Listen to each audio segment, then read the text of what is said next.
reinvest as much of the money in your money machine with high margins and predictive profits first. If you want to speculate, dude, it's like, it has to be with money you don't care about or you don't need. All right, if your net worth is $5,000 and you're throwing $2,000 into Bitcoin, that's your rent money, dude. That's your rent money. When something can and will happen that fucks your shit up, that's 40% of your net worth. That's crazy. That's insane, dude. Like 40% of your net worth in Bitcoin, right? If your gamble turns out to be correct and you make like 20 grand, it's good, but now you got a dangerous mentality, right? Because you're not going to stop.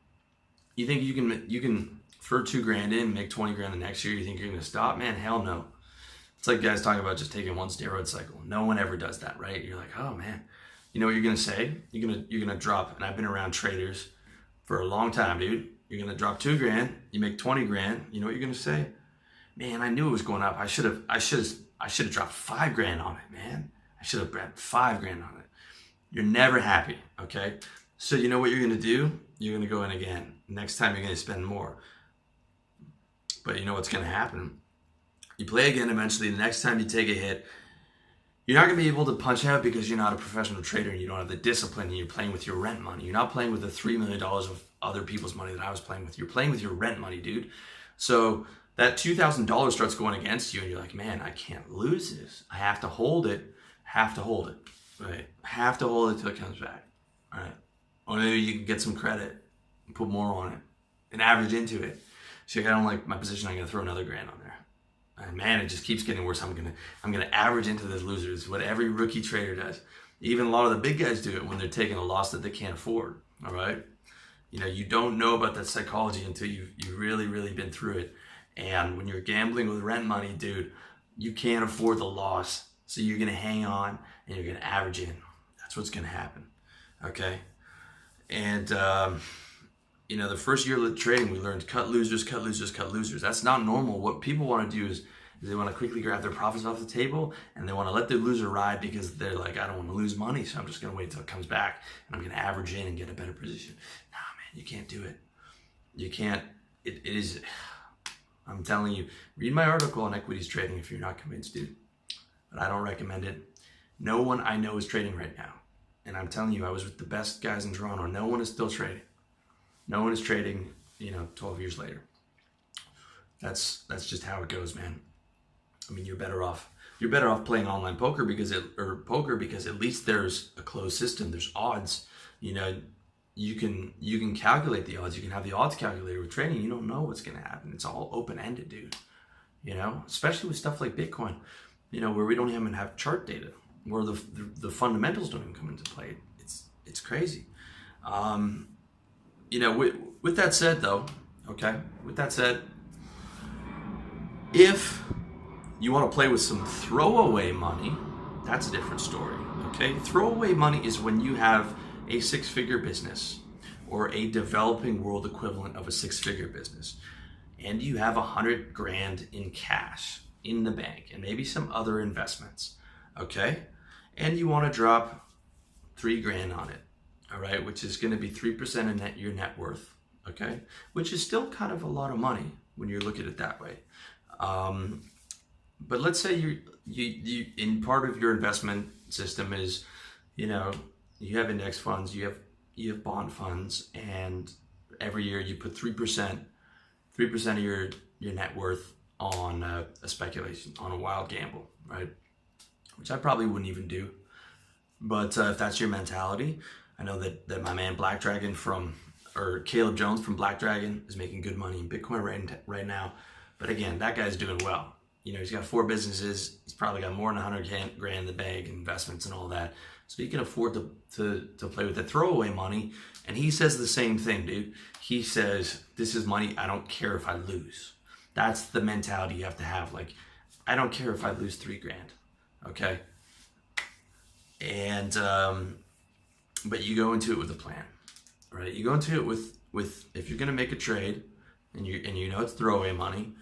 And again, this is not something that I'll probably ever do, But you go in with an exit plan and a stop loss. Okay, so you say, all right, I'm going to invest $4,000 in Bitcoin right now, and my exit's going to be 1,000% return. It's going to be $40,000, and my stop loss is $1,000, right? So I'm putting $1,000 down.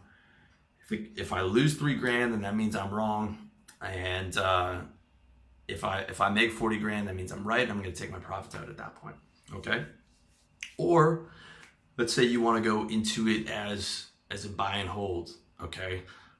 I still can't use the word investment on it, but let's say you want to look at it as a long-term buy and hold, and you're like, all right, so I'm just going to throw $40,000 in there as a buy and hold with a 30-year timeline, and a stop loss of 0. So I'm just going to hold it till it either collapses or for the next 30 years and get that compound interest and maybe dollar cost average into it with money that I don't care about.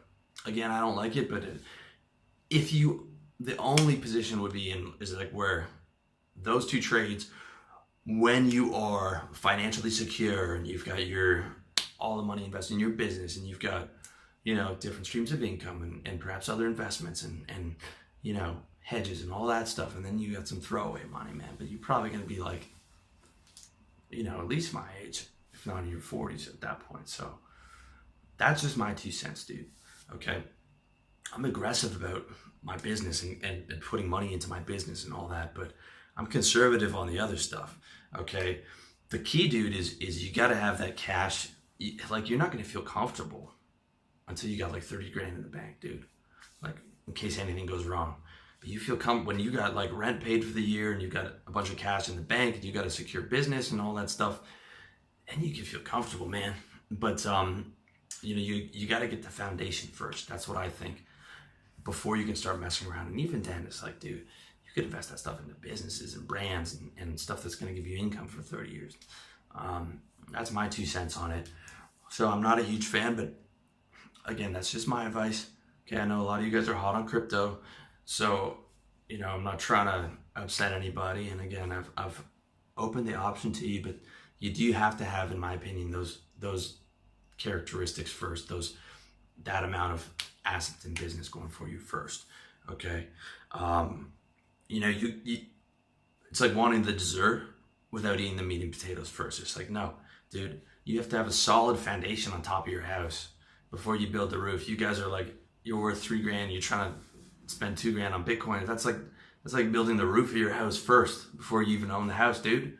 Like, it's eating dessert before, when you don't even have money for dinner. Like, that's crazy to me.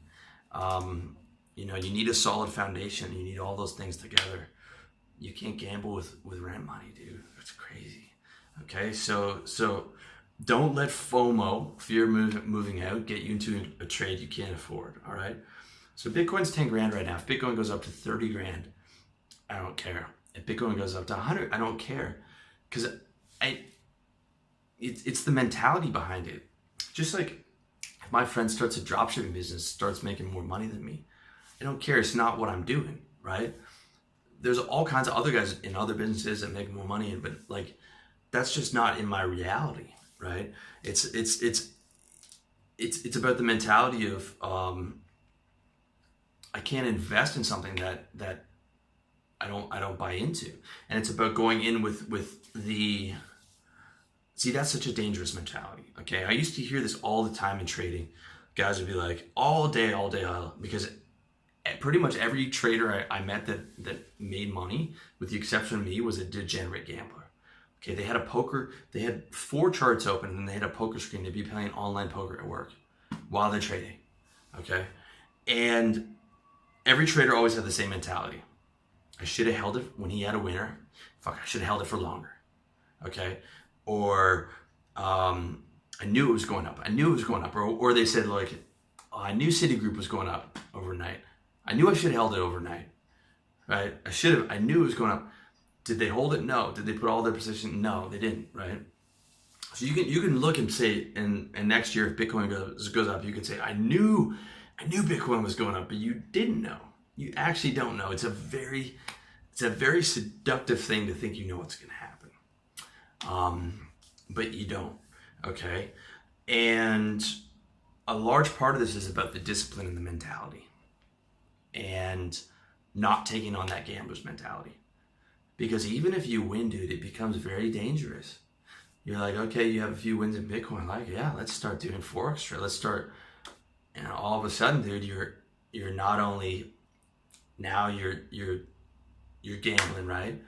And now you're taking out lines of credit, and now it's not going so well. Now you're getting margin calls, and you're getting all these other things, and you're putting your money into it, and it's seductive, dude. It really is. And I'm coming from a pro trader. It was gambling. You know, we had arbitrage and we had these other things. You know, we had these edges that guys don't have. And if you don't have that, man, dude, I don't recommend it at all. Any type of trading. I really don't. Again, check out my video and article on that. What's more important is the mentality and the discipline and making the right decisions instead of just, oh, I knew it was going up. I should have, no, never have that fear of missing out, dude.